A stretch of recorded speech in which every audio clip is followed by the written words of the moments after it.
Boris Johnson's Conservative Party has won a landslide victory in the UK general election. It hasn't been a good outcome for the Labour Party, which has suffered a huge defeat in seats it has traditionally held.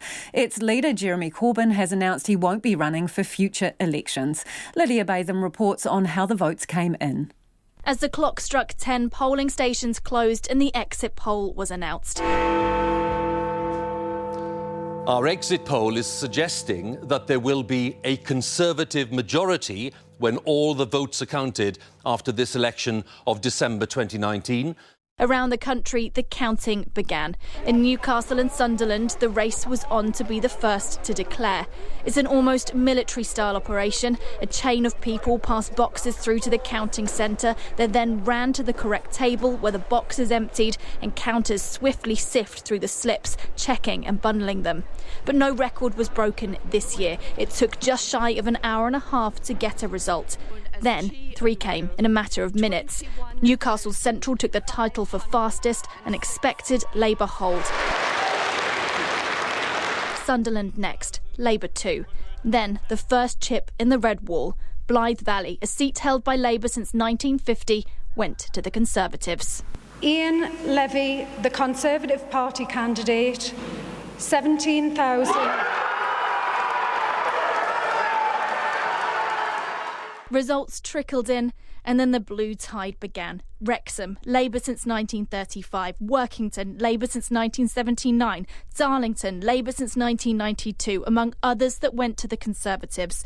Almost all the seats Labour held saw their majority narrow. Labour leader Jeremy Corbyn held his Islington North seat and used his victory speech to announce this will be the last time he leads Labour into a general election. But he'll stay on for now. I want to also make it clear that I will not lead the party in any future general election campaign. I will discuss with our party to ensure there is a process now of reflection on this result and on the policies that the party will take going forward. And I will lead the party during that period to ensure that discussion takes place and we move on into the future. Soon after, Boris Johnson was returned in Uxbridge. Good morning, everybody. Good morning, ladies and gentlemen. Thank you all very much. And listen, I don't want to tempt fate because clearly lots of results are still coming in and we're still only dealing with projections. But at this stage, it does look as though this One Nation Conservative government has been given a powerful new mandate to get Brexit done. And not just to get Brexit done, but to unite this country and to take it forward and to focus on the priorities of the British people. While the Conservatives swept through England, the SNP gained in Scotland, including taking the leader of the Liberal Democrats, Jo Swinson's seat. As more results come in, more dots on the map continue to turn from red to blue. The Tories are creeping closer to the 326 seats needed for a majority, and a Boris Johnson victory speech on the steps of Downing Street's looking more and more likely in the coming hours. For Checkpoint's Lydia Batham. And for more on this, I'm joined by our correspondent Olly Barratt in London. Olly, how much of a thrashing has this been for Labour? Well, we still have some seats still to come in, and actually the Labour Party has got a few more seats than the exit poll initially predicted, but this is an absolute drubbing, being no doubt for the opposition Labour Party. They have gone backwards, and they've gone backwards fast, and they've gone backwards in some seats that they have held for decades and decades, particularly in the north of England and in the Midlands as well. Some seats that you just wouldn't have thought that the Conservatives could possibly take from Labour in recent years have just changed hands, and the Conservatives' strategy of targeting many of those seats which voted for Britain to leave the European Union in 2016 but have traditionally been Labour seats appears to have paid off. So, do you think, in the scheme of things, it's a vote for Brexit, or was it a vote rejecting Jeremy Corbyn? I think there's a little bit of both of those things at play. Jeremy Corbyn came into this election as the most unpopular leader of a major party in modern history. And Labour activists up and down the country were saying that time and time again they were finding on the doorstep that voters were saying to them they just couldn't vote for this man. So clearly Jeremy Corbyn's unpopularity played into all of this. But at the same time, Brexit was crucial too. Many voters felt that the Conservative Party's position on Brexit was at least clear.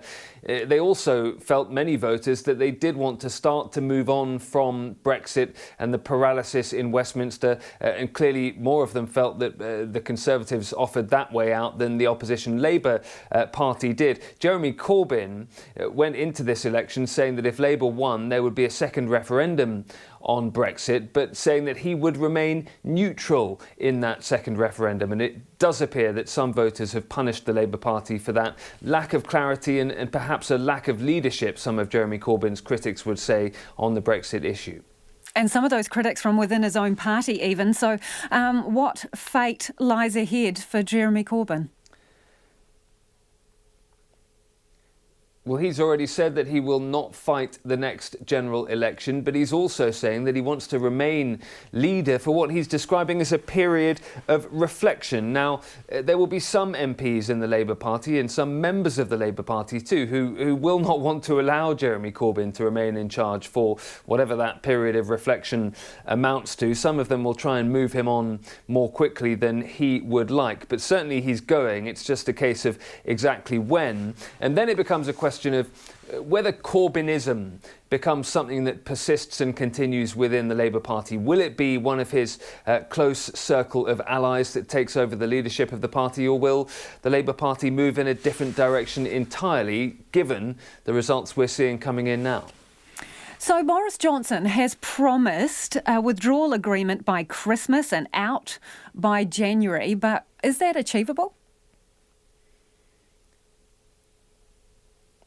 I think it's very likely now that the UK will leave the European Union by January the 31st. Of course, one of the big barriers to that so far has been that even when Theresa May and then Boris Johnson did reach Brexit deals with Brussels, they couldn't get them through the House of Commons. Well, Boris Johnson will not have that problem now. Yes, the timetable might have to be slightly rushed given the Christmas breaks going to get in the way, but certainly he has the backing of his MPs to get this done. Then it becomes really a matter of what comes next. That will take Britain into a transition period.